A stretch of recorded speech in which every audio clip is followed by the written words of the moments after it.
से पहले कहा न थे अरे चुपचाप ना रह ला शर्म तो है नहीं ला शर्म कुकुर के पी गइल तोरो दिन बा वैसा नहीं हर मौक ससुर बा तो ठीक ना बात तोरो दिन बा कि तू अपने ससुर के लगा ले ससुर तो ना दादा तू तेल देखो ना लगावा घासोट देबे तो के बोला क्या चाची आपका ला शर्म नहीं के मौक पी गइल तू ही ला शर्म देखा आइली ला शर्म देखावे तू ही ला शर्म बतावे यार पहले मुड़िया ठीक ना कि नहीं हर चल गइल तो हम लोग कैसे बाटे के रुबा कि नहीं खेती भी देख तरी से कि का कर तरी से हमरा बुझाते नहीं के कोई कोई को पतो बड़ी से नहीं के पोते नहीं के अब बताओ पूरे दिया के पूछेला जैसे बुझाला कि आवता नहीं तो कुकुर के ऐसे कावला डाल दे तरी से दुहे है के काम लागल बा हां बोले वाला डांटे वाला केहू हो ये नहीं के ये अपना मन के बड़ी से का अरे बाबूजी पानी के लिए क्या तनी ठीक बा अरे बोला हाथ ये ऐसे का बाबूजी पानी लेके आते ठीक बा अरे पानी तो पाछे पी ले आओ बाबूजी ये तरीका है वही था ना ये बाबूजी ये का कहत नहीं हमको तो ही घर के पहला ही लगल भर अरे खाए ना फिर सब अपने हम तार अपने हैं का सोचलो ये का कहत नहीं बाबूजी ओ का कहत जब ससुर हनी हम घर के बहू होई ससुर हम ससुर बड़ हनी तो हम हमेशा नीचे बैठे बड़ा उधर जा हमेशा ऊपर ही ए चलो लोग जमाना छोड़ा पुरानिया वाला जमाना हमेशा रखले रहू हां संगे बैठला में का हो जाई लइकन भाईगा कुल बैठला में का हो जाला हो अरे बोल तो छोड़ी हम बैठ जाता नहीं हां हम बैठ जाता मान लो अरे तो ठीक से तो परीक्षा तनी रही न अजान तन बाबूजी हां मम्मी नु कहत रहे कि बाबूजी बाजार जी हैं तो काका तो सब्जी लावे कॉल रहे तो लेके याद बा नु बता दे अरे बतावे के का बा हम याद बानू कि घरवा में कौन खर्ची लगेला कौन सब्जी लगेला कौन सस्ता बा कौन महंगा बा ये घर तो कोरोना काल में आई बा सब्जी ने बाढ़ आई लो गंगा जी के जान जी हो सब्जी नु इतना खत्म हो गई कि हनी के भाव ता बढ़ गई बा कुछ सस्ता सुविधा देखेला वही आदमी कुछ काम चलावा ना बाबूजी लेकिन हमरा सांझ के मछली खाए के मन करता अरे जब कुछ खाए के हो गया हमरा से कहे नहीं बाबूजी माई मम्मी जी से तो कहबे करे नहीं कि मम्मी जौन चीज खाए के होला आ कौन चीज के घर में कम बाटे जौन चीज कम होला मम्मी जी के कह देबे तो की जाए कौन का घटना बढ़ाला के काले ले बन अरे मान ला के जवन कुछ कहे के बा सिंगार वाला कौनो सामान मान ला कि हेमानी पाउडर हो गई लिपस्टिक हो गई ब्लाउज हो गई ओकरा अंदर वाला चीज हो गई ई का कहता नहीं है बाबूजी अब ई कुल साया साड़ी मतलब कि रवा से मंगाए वाला चीज है मम्मी जी बानी मम्मी जी से हम कह देबे मम्मी जी ला के दे देबे नी आ ई कुल अंदर बाहर रवा से कोई वाला चीज है के तरी बोलत है नी का बोलत है मान लो कि हमारे बाजार करे के बा उ कहे ले हां तो बजरिया मान लो कि उ नहीं थे तो तारा से पूछ ले ले आई तो का हल पहले होगा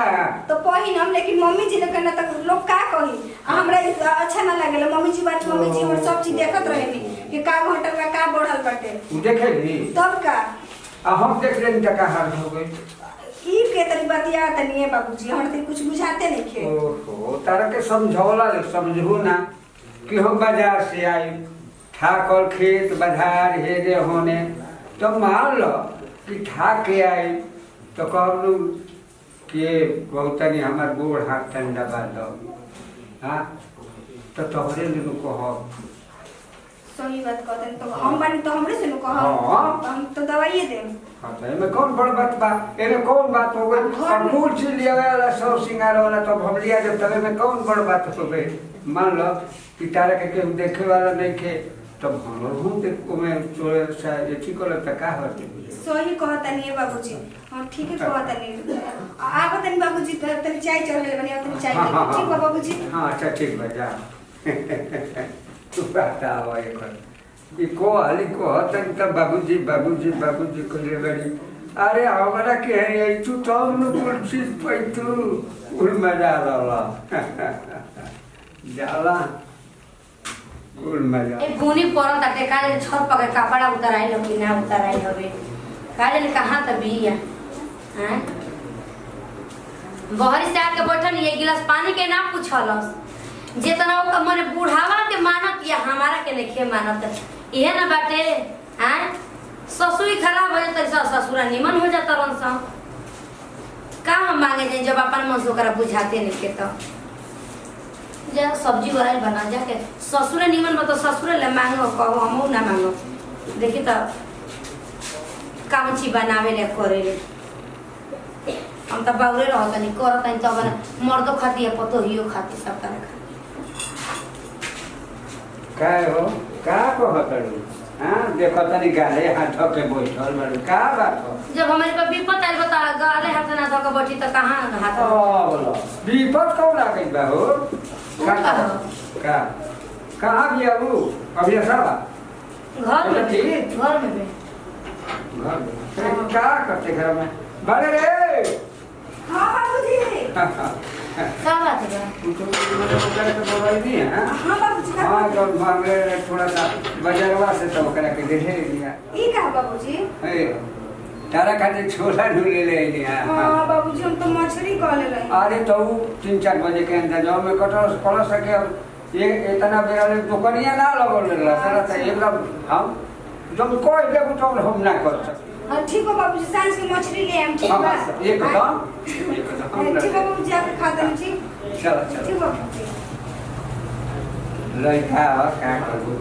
अरे वो लड़का हियो कि का हियो अब तू न जानबो हम का जानत अरे। नहीं हमारा बेर तो तारा जोर बुता जाता के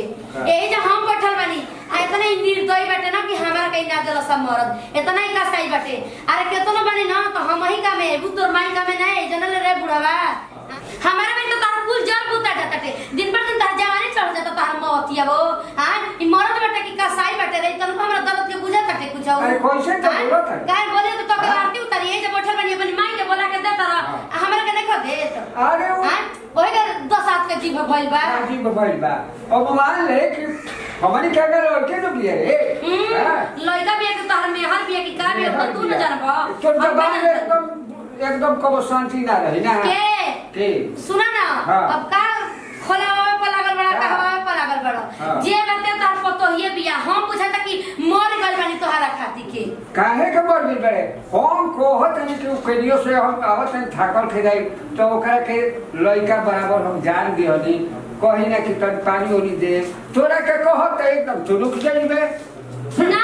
पूरा तरह के तो जले ना रलिया तले हम मेहरी निमन रलिया पतो है कि ओकर मेहर खराब हो गइल बिया तोर मोवतिया रो ओकर के लगा अपना पतो हिया के पसर के हम चल जातनी अपना नई ले ले अपनी माई के होने निमन बिया हो जाई कहां गुजर रही नई हम जातनी नई गुजर जब हमरा के ना लगे ना मन बजन मत का कर कहां जेबे 10 दिन नई घर रहबे 10 दिन अपना बहिनिया की है रहबे फिर हमारे की है आइबे के हां ओकरा के लेके रहो तोरा खातिर हुए ना निमन भी उतारा खातिर सब कुछ हुए भी हम त बाउल हो गइल बानी पस्तर के रंग तेल लगाव तो जो फिर ते आइबे देखो तनी कि को दिन तो रही नाक पर नाक एथि भइल बाटे भइल बाड़ी एकदम महाभारत घर में लगा दे रे बिया जो भी कहतन त सुनो जातनी हम पसर के रही हमरो शांति तू खाइए तोर माइयो खाई ठीक ना चलनी हम कहां अरे जो 10 दिन नहीं हो रहे 10 दिन बहिनिया की रहे 10 दिन होने फिर हमारे की है आइबे कहीं गुजर जबाना जो चल हम तो अपन पतोहिए न बिया ओकरे के मानस जानू कहे ना हमारे के करी ते बहुत तरह चर्बी चढ़ गई बाटे बड़ी देह में दर्द हो जाता क्या करी और मिजाज थाक जाता कुछ कहल लिखे जात पतोहिए बिया तो इनिए उन्हें बात जातिया बाकी बोलावत तानी देखी आवत है कि ना छोटके पतोहा अरे आओ ना रे कहाँ बड़े बाजी और उ तेल लात रही है बाबूजी रो दिन भर एने ओने काम अरे हमरा मुंह की बात तो छीन ले थका गइल हमार तो। देह एकदम न दर्द करत रहा लाइन लगा देता हाँ लो अब का करे मेरे बाबूजी सोचने कि वो तो चलिए गइली तो चल गइली त कारो हाँ ओकरा बात के का ले बाड़ू उ कबो हमरे के पूछबे ना करे उनकरा के मन लागत हो कोई न तेल लगावे कि ना तो लागी चार हाथ हेने भागे चार हाथ होने भागी भागे त भागी हाँ। हम बानी नु हम कोना दिन काम आई हाँ, हाँ। यही से तो हम सबूर कर लेनी है तोहरे पर करा के लागत हो नु कि हम ना तेल पानी करम त केहू बुढ़वा के करवाला नहीं के। अरे अभी हम जिंदा बानी उनका तो जिंदा बाड़ी। अरे लो तारा खातिर हमहू बानी अब कोनो सूत्र ही वाला बात कुछ कहिए बाबूजी लेकिन वहां के गइल बानी बहरा नु एहसास नहीं कि होते बाबूजी कि वहां के बानी के ना अब सब चीज पूरा करते बानी तब एहसास का होई। जान ताड़ू तू हमार अतना सेवा कर ताड़ू नु जानलू ई त हमर कर्तव्य है बाबूजी। जान ताड़ू तारा सेवा से इतना हम खुश हो गइल बानी कि मन करता कि 10 काटा तारा नामे अब लिख दी।